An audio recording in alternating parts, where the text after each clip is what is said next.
like to welcome you all to your Louisville Zoo. I'd like to recognize our many great staff members here as well, along with board members, and just appreciate that this is a real participatory activity here to make this zoo as great as it is, as you can see by the many people that are flocking in here this morning. So thanks everybody for coming out.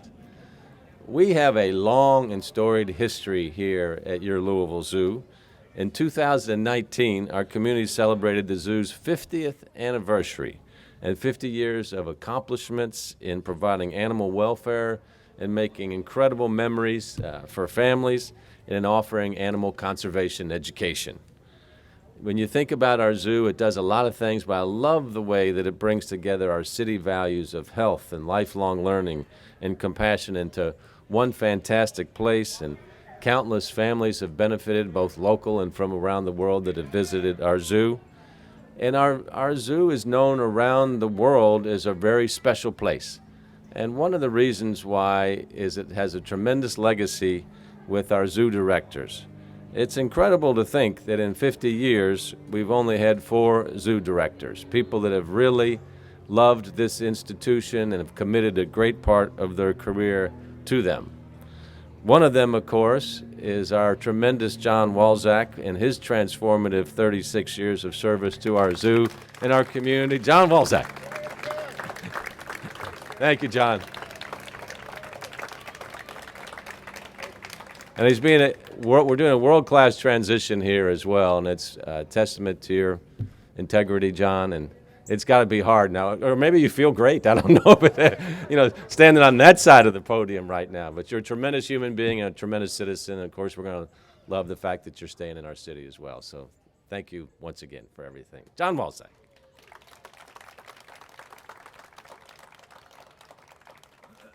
So today we're going to launch the next step in the zoo's adventure, and I'm very honored to introduce the zoo's 5th director, and that is Dan Maloney. Dan, welcome to Louisville. Welcome to your Louisville Zoo.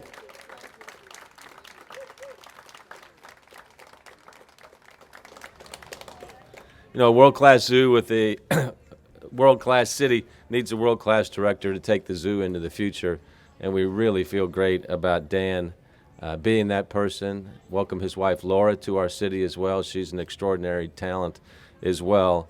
And Dan's appointment comes after an extensive national search that had lots and lots of involvement. I'm sure Cheryl will talk about that. And we had a lot of good candidates, but Dan stood out from everybody from the beginning, and we're just so happy that we're able to come to this moment here today. Dan has a tremendous passion for animal care and welfare, conservation, and guest experiences, and feels a deep understanding of the multi-layers that make up the zoo world. And he really stood out, as I said, amongst all the candidates that we looked at. He joins us from the Jacksonville Zoo in Florida, where he was the Deputy Zoo Director for Animal Care, Conservation, and Wellness since 2010. And just coincidentally, when I was in Jacksonville probably some 6 or 7 years ago, I did a tour of the Jacksonville Zoo and met Dan at that point in time. And we remembered that here when we were interviewing him for the zoo. The Jacksonville Zoo is a great place as well, so he comes from a zoo with a really storied tradition.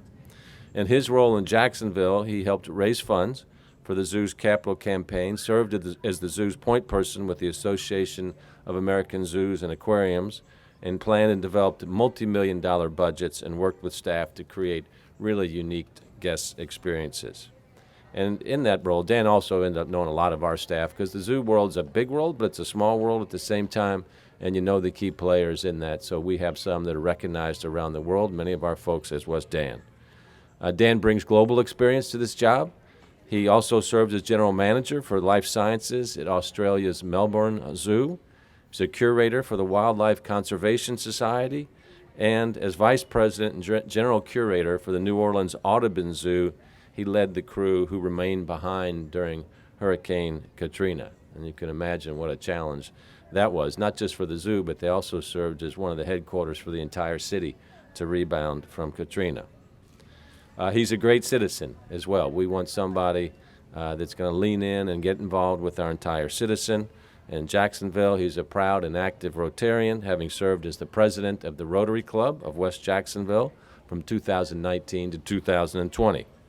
So as it relates to our zoo, as our director, Dan will be responsible for working with the team to shape the zoo's vision, as well as overseeing the work of 120 full-time, 10 part-time, and more than 100 seasonal employees, and of course the welfare of our many animal friends here at the zoo. It's a big responsibility leading a institution that's depended on by so many families, human families, animal families. I mean, the zoo, when you think about the challenges of taking care of the animals, feeding them, the hospitals here, you're running a restaurant operation, you got guest experiences. This is one of the most complicated operations we have in the city. But Dan can obviously do it. He's proven that he can do it. He's got the know-how, but importantly, he's got the passion, you will see, and the compassion to do it and do it well. So we'll hear from Dan in a moment, but first I'd like to introduce Cheryl Snyder, our Zoo Foundation board chair. Cheryl and his team did a really great job leading this search. I really want to thank our Zoo Foundation board. Debbie King is here as well. Thank you, Debbie, for all your good work. Yeah. And the zoo board. There's always great boards behind great institutions, and Cheryl, I really appreciate you being our leader. Cheryl Snyder.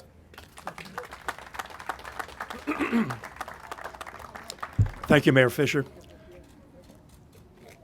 All of us in the zoo community know that we had a few difficult years recently. The weather and its impact on attendance, then the pandemic, and through all that, Mayor Fisher had our back. So thank you, Mayor Fisher. The Zoo Foundation had a role in the search committee. I can tell you the applicant pool had several really outstanding applicants. It confirmed for me how well regarded this zoo is in the national zoo community. And out of that pool emerged Dan Maloney, and we're glad to have you here. Welcome.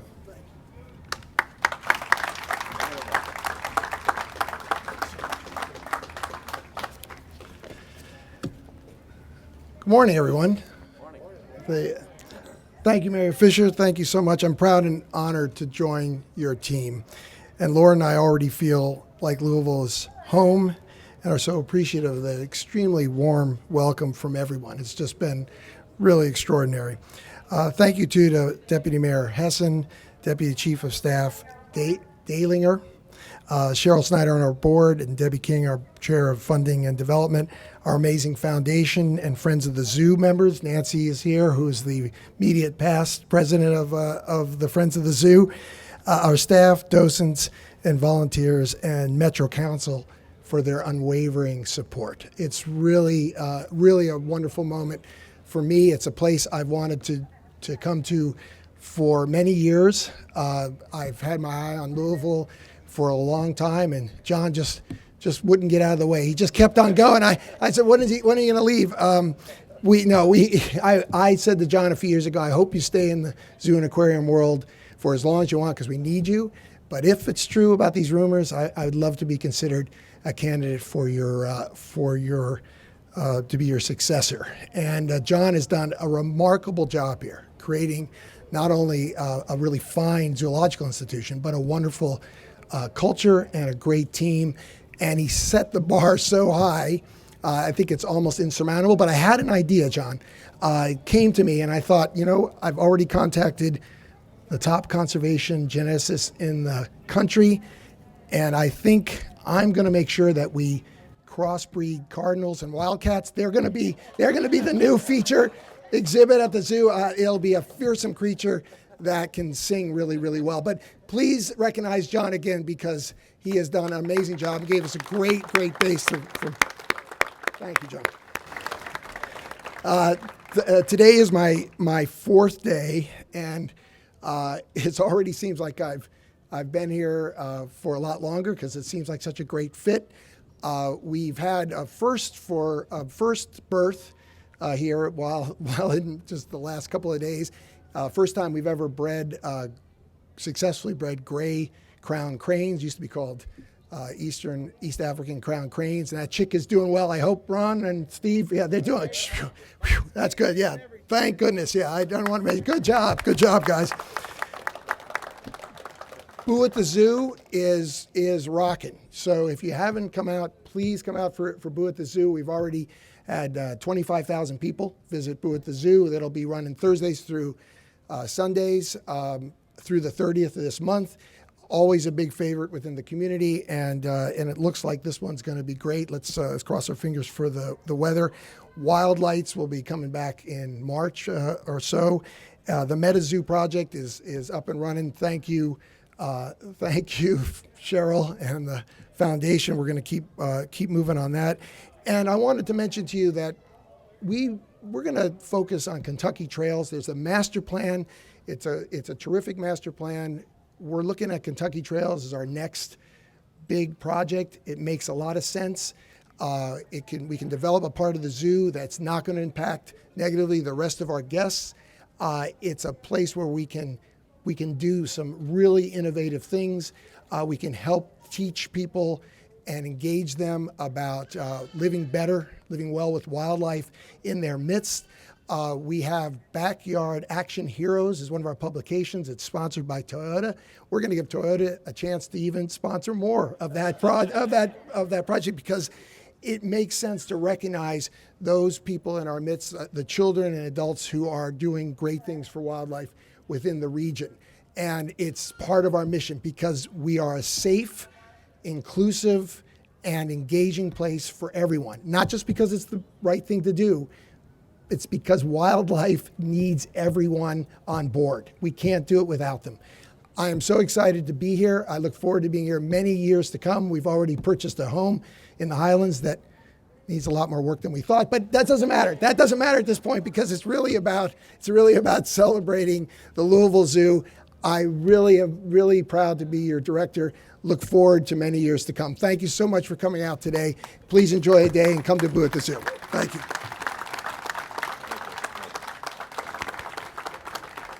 All right, there you go, Dan Maloney. All right. Okay, with that, we're happy to take any questions.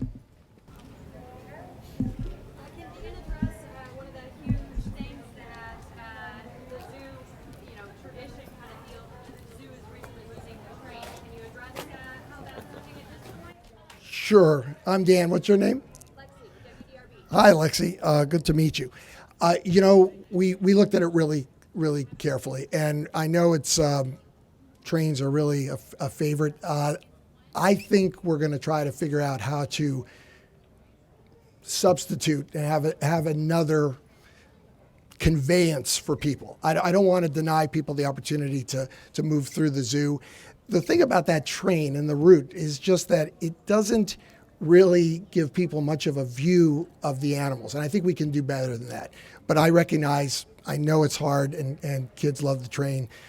In this case, it made the most sense to be able to. But Lexi, it's being auctioned off. You want to get that train, please, because it will look great in your neighborhood. I know you can move through, so I appreciate the question. Thanks. Anything else? All right, well, thanks for covering this. John, again, thank you.